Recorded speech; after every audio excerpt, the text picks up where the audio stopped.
Hey guys, what's up? Experiment here, trying some setups to see what's going to work best.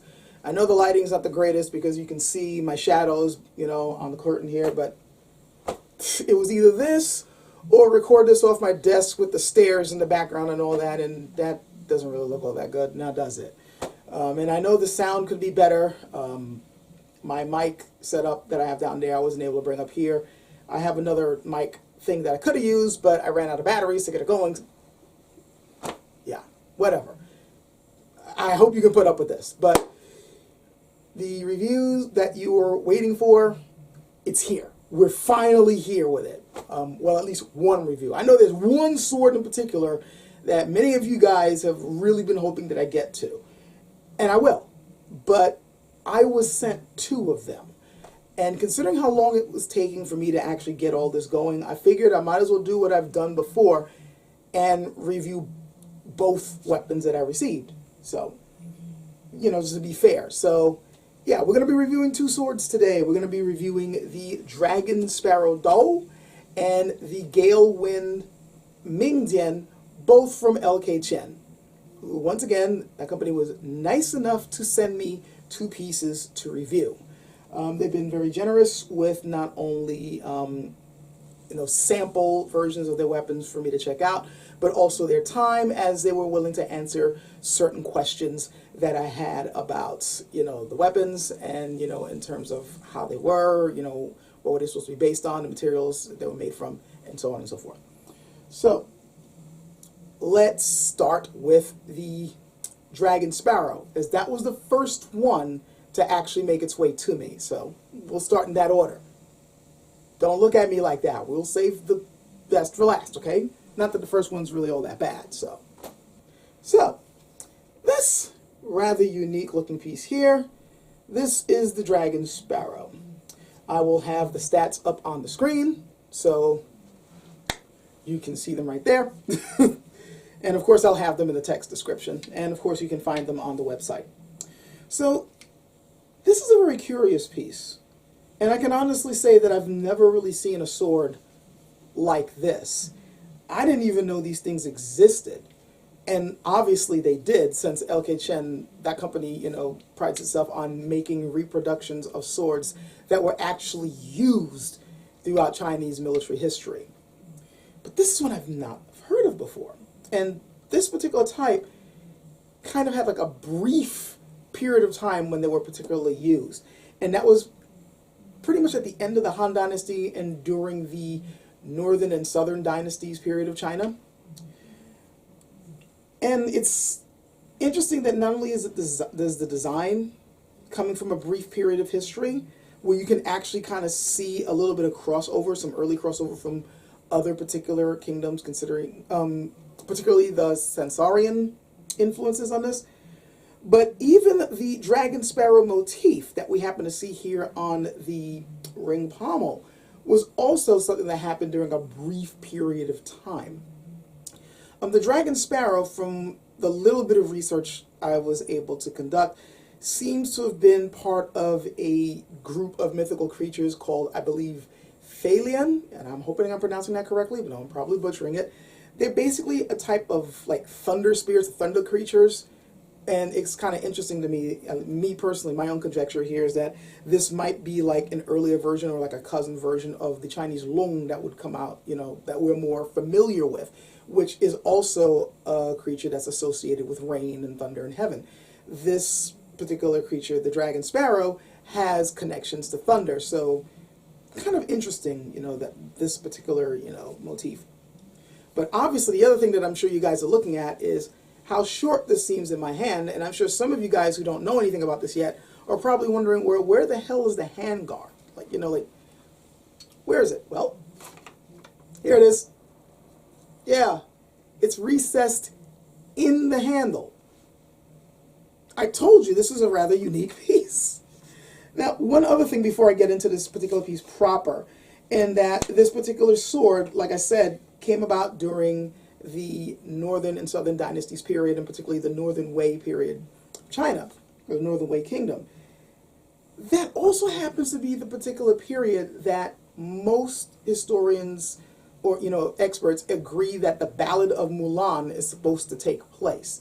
Now, I'm not going to really get into whether Mulan was a real character or not, though most of the consensus is that this was a fictitious story.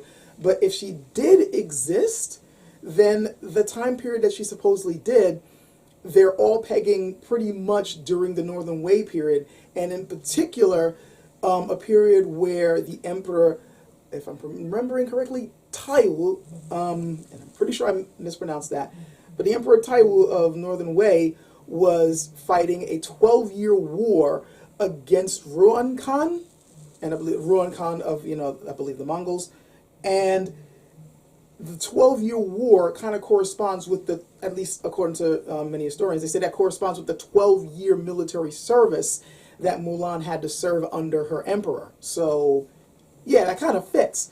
If that's the case, then this is most likely the type of sword she would have been using, as, the period that she lived in and the group that she was associated with were known to be horse riders, and this is definitely a cavalry sword. You can actually see, for those who've seen my other review of the Double Dragon Doll, some similarities with the mountings, as well as the blade shape itself. And considering that the Double Dragon Doll has Centaurian, I'm pretty sure I'm pronouncing that right. I'll have it in the text description. But the same influences on that sword you can see here. Even the blade shape. Though the blade shape also is kind of similar to the type of doll that China had been using anyway. You can see it from the late Han period all the way down to Tang Dynasty China. So now let's get into the swords themselves. So I can tell you that as far as handling this thing goes, it feels incredibly light, and yet you can tell it has some rather authoritarian cuts at the same time. It has a really thick spine, though there is still some good distal taper going on with the blade, as well as a good profile taper. Once again, we are seeing that sort of almost kind of like chisel edge that you see where most of the surface area of the blade is up with the thick spine and less of it is used for the edge. We'll see a change in that later on down the line, but that's pretty much what you see, which is kind of typical of what we see from swords of this period, right down to the kind of wedge tip that we see there. The point of balance, I'd say, again, it should be on the screen now, the exact point of balance, but as you can see here, it's not that far down the blade. It's just right for, good blade manipulation where you can get the point where you want it to go. You can easily recover after your swing where you're not you're not dealing with that. It's not overly heavy. It's not like you're swinging a crowbar. But because of that, thick presence, you could tell it has some really good authoritative cuts. You can tell that this thing was made pretty well for, slashing from horseback, as this thing was made for. Now, the interesting thing, besides the motif, besides, the rather beautiful, solid brass fittings, is obviously the handle, right? It's recessed into the scabbard. So one may think that this might be a little too thin to get a good purchase on. I can say that while that was my concern at first, it doesn't really slide out the hand. And even again, I'm not going to say, I don't have small hands, but I don't have overly large ones, at least I don't think I do. But I still am pretty much able to keep my grip on this thing without messing it up. I'm not really too worried about it flying out of my hands. Though I will say that, with the complete lack of a handguard, you probably don't want to thrust with this. I'm sure you could. I mean, this blade is definitely stiff enough, for some really good thrusts. But yeah, unless you got a really good purchase on this and your hands aren't too sweaty or something, or maybe you're wearing a pair of gloves, yeah, your hands are going to easily go right onto the edge, so just be aware of that. Otherwise, as far as the grip goes, it doesn't really feel too small. It doesn't feel, too slippery. I'm able to get a decent enough purchase. I do notice, though, when I am wielding this, again, it could be because of the size of my hands, that this part of the blade, the pommel part, the bottom furnishings, do kind of rub up against the bottom of my palm here. And as this isn't rounded, that could be a bit bothersome. But I don't want to push my hand a little too far forward to try to avoid that, because then it's getting too close to the edge, and it's, once again, this is an LK10 sword. They're sharp. This one's no exception. This one is really, really sharp. The scabbard itself, pretty solid, good strong wood, as usual. The fittings, as I said before, nice and thick.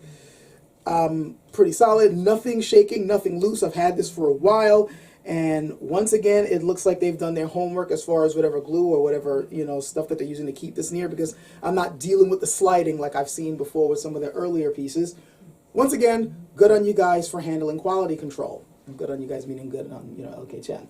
Same thing with this, no rattling, nothing loose, nothing pulling apart, though I'm not too surprised considering the way they construct their swords. I don't know if I've gone into it much before, but they generally have a type of construction where they pretty much sort of like bolting the blades into the fittings themselves. I'm pretty sure if you go to the website, you know what I'm talking about, but it's like you got the blade basically wedges into the pommel here, and then the pommel itself has like a peg that goes in and holds it in place, and then of course they're going to be securing it with glue and that type of stuff. Many of their swords happen to be done that way, where it just kind of slots in and then pegs in and it just locks it. This one's no exception. So I'm not really too surprised that this is, still holding up even after, all this time, which again is good. And considering that the weather has changed quite a bit since I've gotten this, like it's gotten much hotter, which means things are going to expand a bit more. I'm still not really having any problems. Nothing's gotten loose. And this particular piece still goes in with no problems, and it pretty much holds. So, yeah. But enough of, you guys already see what it looks like. You can tell the fittings look, good and all that, but you guys really want to see how it cuts. That's what you're here for. So, yeah, let's go on with that. Let's show you how it does. Okay, as you can see, I'm going with really quick controlled cuts, and I'm just going to tell you right now, pretty much all of these bottles got cut pretty cleanly. You're also going to notice that I'm going through these pretty quickly. And there I just slice the cap off, and then I'm going to try to cut through the bottle after that, even though the cap is already off. Cutting through bottles that aren't, completely pressure closed can be difficult, but I was able to do it easily with there. But even though I'm editing through this and cutting out all the dead space, I actually went through these really quickly because I was running out of space on my camera. I didn't realize at the time that my video card was really small and didn't have enough space, so I was rushing through this. Because I had two swords to test on the day that I did this. But yeah, this particular sword is a beast. It's very lively, but because of its thick spine and the weight is perfect balance for it, so I mean it's really made for cutting, really made for chopping. And that's my son warning me about how much time I had left. There I'm going to be trying to go for a quick rising cut, which they're not my best. That's not my best cut, but it still went through pretty well. I got to practice my rising cuts more. Really, I just find this to be a really surprisingly effective blade for what it is. I mean, I could tell that this thing must be really good at delivering really vicious chops on, from horseback. So just simply standing there and cutting through these targets is really good. Again, I wish I had tatami, and I'm pretty sure that this would do very well against tatami, since again, a good chunk of these bottles that I'm cutting through are the hard plastic bottles. Though that one I think might be one of the softer ones. And again, just a nice quick controlled cut there, not over swinging, but yet it's still cut through cleanly. It's just a really good blade. And then there I'm just showing just how lively it is. And even there, little, just did the quick flourish just to show how lively it is, and it still slices through without a problem. Me trying to show off, I ended up hitting the cap. Bit of an overswing there. And I was still able to cut the top off there as well. So, yeah, overall I have to say I was pretty impressed with the performance of this particular piece. It didn't really have any problems. Handle didn't get in the way despite how narrow it was. Edge was very sharp, and it's just a very effective little piece. Very effective blade. So yeah, I wasn't really surprised with its performance. Just about every sword that I've handled from them they cut well. They do their job. They do what they're supposed to do. These are military swords, and they're supposed to be doing military things. So, is this something that I can recommend? Well, that's, again, where it gets a little tricky, because this is a very unique piece. While me, personally, I would have fun if I was taking up Dao techniques, you know, trying them out with something like this, you know, especially since, I mean, I know it's not curved, but, you know, it's still a single-edged blade. It still has that thick spine. You can still employ, you know, certain techniques with it the way they were supposed to. And I could easily see, you know, like Lung Fu, you know, Chinese weapons practitioner, being curious to use this. The only thing that makes me, like, a little wary about recommending it is this isn't your typical Dao. Remember, no handguard. So you got to be careful how you employ it. If you happen to have larger hands, you might have, you know, the more narrow grip, even though I personally don't have too much of a problem with it, might catch them a bit off. And again, you do have that little rubbing going on over here, but it's not too much for me to think, okay, junk sword, throw it away. It's not. I really think this is a rather unique collector's piece, and especially for the price it's going for, to have such a historical sword that, as far as I know, has never been reproduced before. If you wanted to have a rather unique piece, you couldn't really go wrong with this one, especially for the price that's going for. And especially since it's not a wall hanger, this is definitely, you know, recreated to be just as effective as the ones that used to be used. So, yeah, I probably could recommend this for the collector and for the curious Chinese Kung Fu practitioner who would want to, you know, use something like this in their practice that's similar to what they've used before, but a bit different. You know, as well as somebody who just wants to practice with something close to what was used before. So yeah, good piece. But enough talking about that one. I know what you guys are here for. I know what you're here for, so yeah. So here we go with an addendum, because there's some stuff about the Dragon Sparrow that I forgot to mention in the main review. First is the blade itself. I don't know why I forgot to mention the blade, but yeah, there we go.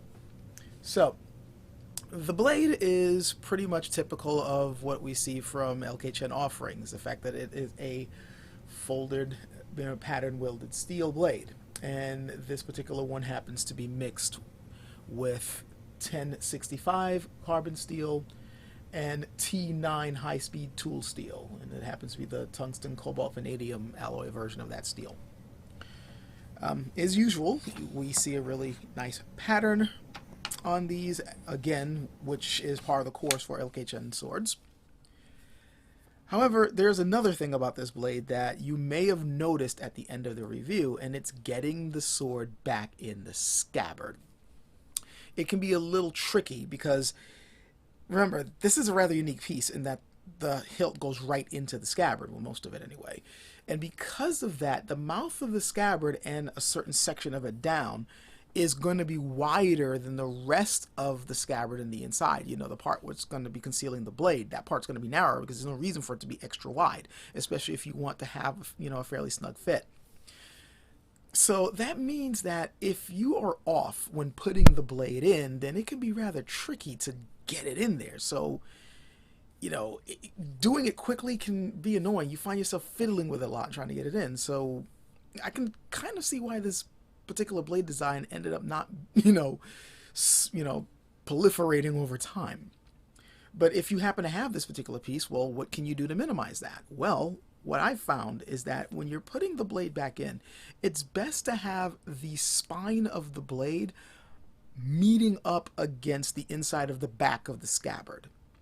So when you're sliding it back in, just make sure that the part of the blade that's touching the scabbard is the spine, have it, you know, pressing flush against it as you're sliding it in, and it should go in perfectly every time. So I know what you guys are here for, but I hate to be the bearer of bad news. Unfortunately, I lost it for the past couple of days, so I really don't. Nah, I'm kidding. It's right here.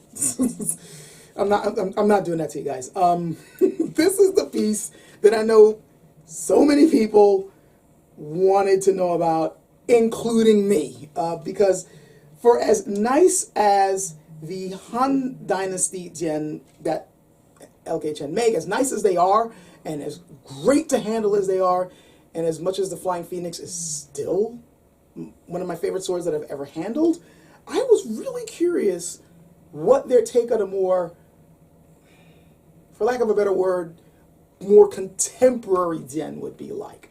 I say contemporary because these days, when people are picking up so-called Tai Chi Jian for practice, and they really need to stop calling them that, they tend to be based on Ming and Qing designs. Han Jian, while they're not that much radically different than Jian from Ming and Qing dynasty periods, they're different enough to be noticeable. They're longer, they're more narrow, the handguards are smaller, or sometimes it's like they don't have one at all. And because of that, the balance and handling is a little bit different. Not drastically so, but enough to be noticeable. So I was like, well, if they do decide to recreate Ming ones, what are they going to be like? Well, that's what this piece over here is, to, the answer. And I have to say, I think they did a really good job. Now let's talk about Ningxia in particular. The thing that I find rather curious about these is, now granted, what I'm about to say is, it's based on fact, but there's some conjecture here, and I'll tell you when the conjecture is here. The one thing I've noticed right away, even before I got my hands on Han Jian, is how the lengths of the blades got radically different. You look back during the Han Dynasty and then later on in the Jin Dynasty and those particular swords, they're pretty long. If you want to go standard length, we're looking at around what? Like 90-something centimeters. You're looking at like 34, 36 inches for one-handed swords. That's rather unique. And to a typical Chinese, kung fu practitioner, is like, that's kind of crazy. The longest they can handle, the longest they're used to as far as one-handed swords go are 32 inches. So to see them going 34, 36, that's nuts. But then we start seeing the more, 30-inch varieties, 28-inch varieties during the Ming and Qing era. And not only that, not only are they shorter, they're also wider. Like right away, you can tell. Like if you can, any of you guys who happen to have a Han Jian right now, or you can compare it if you happen to, because I know a few of you guys have gotten your hands on Flying Phoenixes or whatever, and you may have another Chinese sword, another Chinese Jian, a typical one from like, so-called Longchuan Forge or whatever. If you compare them, you can see differences in the width.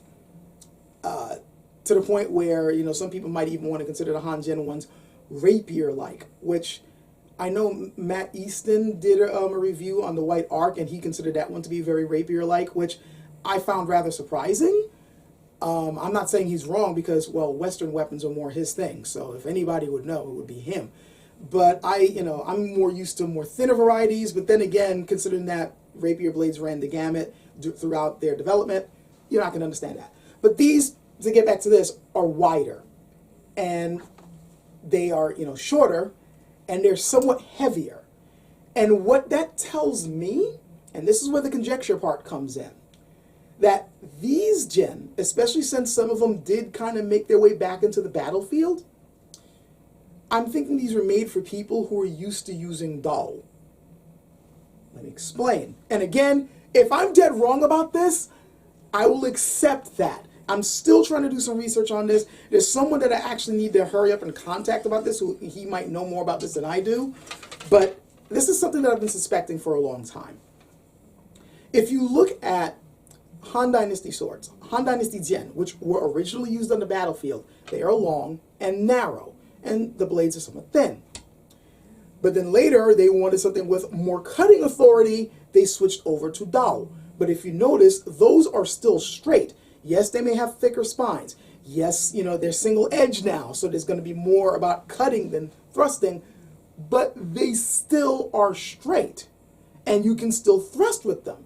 And some of them were quite long. I mean, I know we've seen the infantry Dao, which is fairly short, which can work pretty well at close quarters combat with a shield in the other arm, but they did have longer varieties used on horseback and also not on horseback, like the guys on the ground as well use these longer varieties with one hand. And from my understanding, and just, I'm thinking logically speaking, you switch over to a new bladed melee weapon. Are you going to spend a long period of time trying to retrain your army in a completely new style to accommodate something like that, or you're just going to like, okay, the techniques you used with the Jian you can still use with this, but your cuts are going to be heavier now. Doesn't that make a bit more sense? So I'm thinking that the reason why we're seeing all these straight bladed Dao until much later on, when they were influenced by the Mongols and other groups that had more curved varieties, I'm thinking that they pretty much just kind of took the techniques they were using with the Jian and just transported them over with the Dao. But nothing really stays like in a vacuum, and as time goes on, the techniques are more cut oriented. Now you're doing the whole head wrapping motions and that sort of thing. Now that's many centuries now of mostly sticking with Dao. Remember, the Dao supplanted the Jian on the battlefield. But then we get over to the Ming Dynasty, and suddenly we're seeing certain higher ranking soldiers, generals and such. We got images of them, like certain statues of them, now with this, for a brief period of time, back on the battlefield. Before that, these were pretty much regulated as civilians' weapons or used for spiritual purposes or sword dance or whatever. But now we're seeing them on the battlefield again, but we're seeing them shorter and we're seeing them wider, which helps, especially the wider part and the slightly heavier part, because these are a bit heavier than the Han Dynasty varieties. That lends itself to a more authoritative cut. So it's like we kind of went into reverse now. Before, you had a bunch of soldiers used to using these narrower, cut and thrust type weapons, and then you switch them over to a dowel, and it starts getting more cut heavy, cut heavy, cut heavy. Not saying that they didn't thrust, because especially if you look at the type of dowel used, even when they started becoming curved, they weren't dramatically curved. So you can still do certain thrust motions with them. But now you got certain people, I guess for status or whatever, now they're using these on the battlefield, but they probably are still used to mostly cutting. Well, here's one that can still cut for you. You're not really losing all that much. And it's not super long to kind of get away from you to make it too hard for you to do that cut. You still got enough comeback, because this is beautifully balanced, as pretty much all of them were. Anyway, that's my particular, I guess like for a better term, theory. I'm honestly thinking that originally you had people moving over to a new type of weapon, but still similar enough to the weapons that they used before. The Jian moved over to the Dao, but they still kept many of their Jian techniques, and as time went on, it's like, now we're just uniquely developing their style for the Dao. But then now you're moving over to these, and now it's like, okay, you guys are so used to cutting, here's a Jian that kind of helps facilitate that. And this is the type of weapon that we typically see today. Again, I'm probably wrong, and I'm still trying to fully research that, but the little bit that I've done so far suggests that this is the route that these weapons kind of took, which is why this is designed the way it is, at least as far as the blade goes. Because again, wider, somewhat shorter, still, facilitate easily being used in one hand, because this is a one-handed sword. And, definitely heavier to help with that cut, even though the Han Jian still cut really well, but this thing cuts fearsomely. Now notice the point of balance, and again, I'll put the stats right there. I know I put them up earlier before, but I'll put them there. This was really close to the hand, and you can definitely feel that, but there's still enough presence in this blade to really get an authoritative cut. Like, you can really get this where you want it to go. It probably has to do, the farther balance point, probably has to do with these heavy fittings that we have, the pommel and the grip. Now this, I have to say, is probably the biggest hand grip I've seen, for a Chinese sword. I've seen some crazier ones, but as far as the ones I've personally owned, including the more contemporary type ones, this is probably the biggest. Though not oddly or uncomfortably so, and I do like the overall look of it. I also do appreciate the fact that they did make this out of steel. Usually they go with bronze, and I wouldn't have been against the bronze, but they were trying to make this as close to the piece that they found. Because again, this is based on a real antique, and they just recreated it, and apparently it had steel fittings, so they're like, screw it, we're going with the same thing. Even the wrapping, their hand wrap was blue, so they went with blue. Like, they tried to recreate it point for point, and I think they did a really good job of it. If I was to criticize the handguard at all, and it's really more of a nitpick than anything else, it's the fact that you have that kind of, like, you see that right there, that kind of groove in the middle, like, you know, that space in the middle. It looks cool. And I personally like the way that looks, but it could be a pain in the ass when you're trying to clean it. Or when you're trying to re-oil it. Like, every time I use a sword to cut with, obviously I then afterwards wipe it down completely of moist, you get rid of any water, any residue, any dirt, and then I re-oil it. Well, when you got this thing here, it can be kind of hard getting in there. You know, though it's, I guess, you know, you dip some Q-tips in oil, I'm sure you'll be good for that. Or you like first wipe it down as much as possible, you know, with a Q-tip in case any water or any dirt gets in there. And then you dip it in oil, get it in there, and you're good to go. But it's just one little bit of a nitpick that I do have to say, trying to get in there if you don't want that part to rust. Other than that, though, I do like it. And again, solid, no rattling. Something else that I have to say about the fittings here, and that's the fact that they decided to go with a nut construction for securing the blade. They do have a pin going through the handle, which is traditional, yes, you know, to help secure it, but they did also go with the nut here. And I like that. I'm probably one of the few people around that doesn't really, I know a lot of people prefer their swords to be peened, especially Western ones. And I understand the reasons for that. It means for a much more secure grip. It's very tight. You don't have to worry about it getting too loose if it's a nut construction. Here's the problem, though. When the sword is peened, these things, swords, tools, they have a lifespan. Especially the more you use them. When they're constantly being used, the more they're going to start wearing and tearing. And if you have a peened sword and that thing starts getting loose, there's no real quick fix for that handle. With this, if the thing gets loose on you, you just tighten it up. Now you're good to go. I mean, you don't want to over tighten it because then you're going to split the handle. But generally speaking, you know, if you keep whacking with this a couple of times and then after a while you're noticing it's starting to get a bit loose here, get a yellow wrench, get pliers, whatever, tighten it up, you're good to go. I've owned other particular pieces with this construction, and that's all I've ever had to do. And I personally think that that's really good for somebody who just simply wants, I won't call this a waster sword because this is definitely not a waster. This is definitely not a beater. But if you just want like kind of a no-nonsense blade, stuff like this really helps with maintenance. And you know, that's the sort of thing that I prefer as somebody who likes more no-nonsense designs. And I do like that this has kind of a no-nonsense feel, but it still has a certain sense of elegance with the shape of the handguard and the pommel and the elegant look of the scabbard, as you can see there. I really like, you know, how this looks. There's just enough class on this. So it's like, yeah, this is a really nice looking piece, but it's not overly flashy, as I've seen certain other Chinese swords sometimes look on the market. Some of them are a bit overdone. This is not overdone, and it probably is because it's based on a real antique that was used. And of course, as we all know, when it comes to weapons, the ones that you're going to plan on using, you want them to be pretty much no nonsense anyway. So there you go. Wood, of course, nice and solid. No splits in the scabbard. Same thing before with the other sword as well. I didn't see any splits. No rattling, nothing sliding, nothing loose. Once again, good quality control. I love seeing that type of thing. This handles quite well. Again, that balance point feels really nice.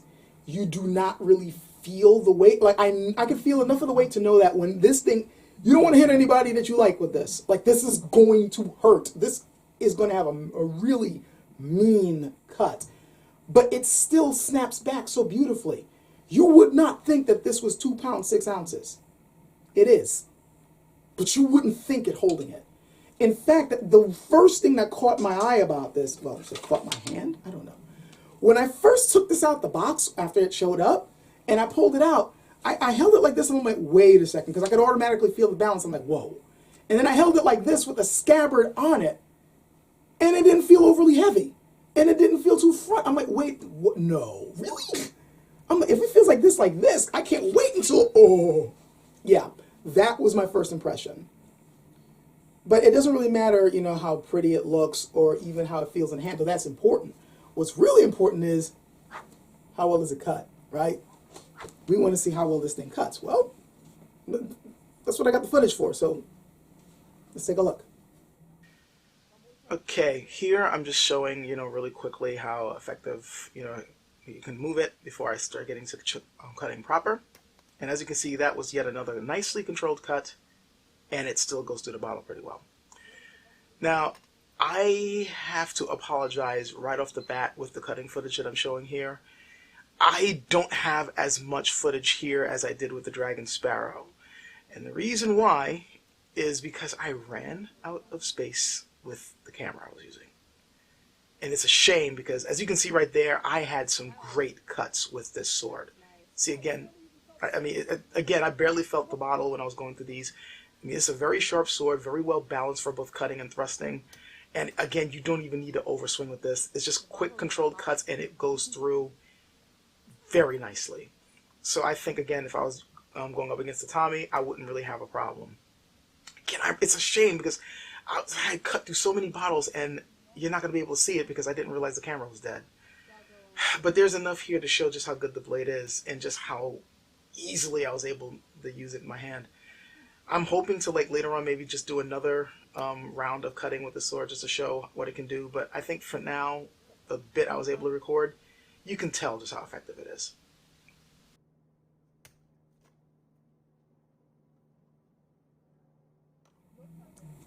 Yeah. This thing cuts. Well. I honestly, at this point, it's like, do I even need to put up footage? Because we already, at this point, it's like I have yet to see a sword of theirs that does not cut well. But then again, if I didn't put up any cutting footage, then yeah, I think you guys would be kind of annoyed with me, to say the least. So yeah, but still, yeah. Went through those targets beautifully. Handles beautifully. I went through forms with this because of its nice balance and weight. Went through those quite well. I think they got another winner on their hands. And this is a particular sword that I know a lot of people have been looking forward to. Several people, and I had a feeling this was going to happen with the Han varieties that they made. They're like, oh, that looks beautiful, but how close is it to the swords that I use? I remember one of the guys from the school that I went to, the International Wudang Academy. The dude, he liked the Magnificent Jian best because it was the closest thing to the types of swords that he was used to using. So something like this, oh, they would definitely like this because, well, this is the type of sword that they're used to using. Right down to, the specs, the length, the weight, the balance, the handguards, all that. So for your typical, Kung Fu or Chinese martial arts practitioner who is practicing the Jian, who wants a real Jian to practice and cut with, yeah, this right here, I can definitely recommend this piece right here. You could definitely do a whole lot worse than this. And there's very little that I can knock it for, other than perhaps, because of that big, dip in there, maintaining it's going to be a little tricky, but not too much so. The hand wrap, nice and tight. Did not go loose despite all the use that I've had with this. Nothing got loose, nothing got messed up. The scabbard, good, no splitting, no sliding. I will say that this did get a bit loose.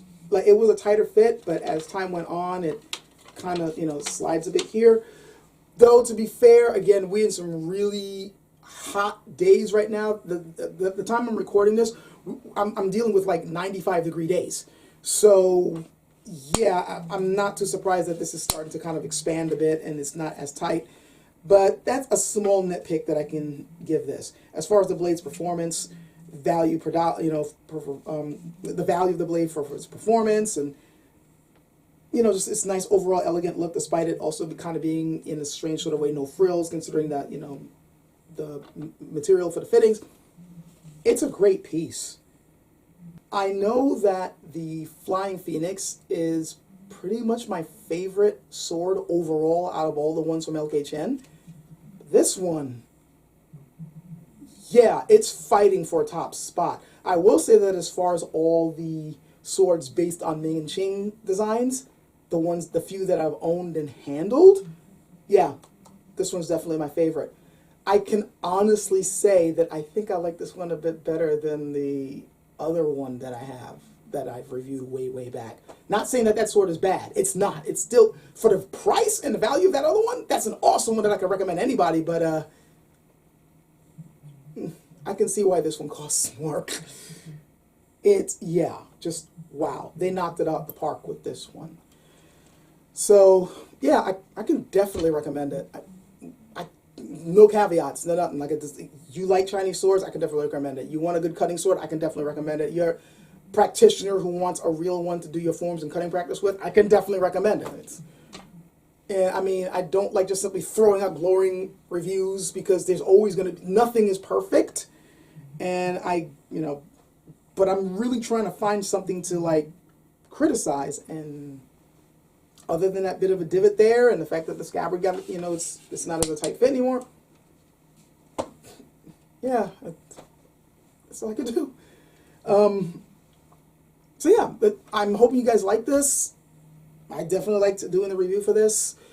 I will say though, I know this video's dragged on quite some time, but now that I have this and I have that other one, there's one more that we need, if you guys know what I'm talking about, for the ultimate comparison. And that's coming real soon. I'll tell you that much.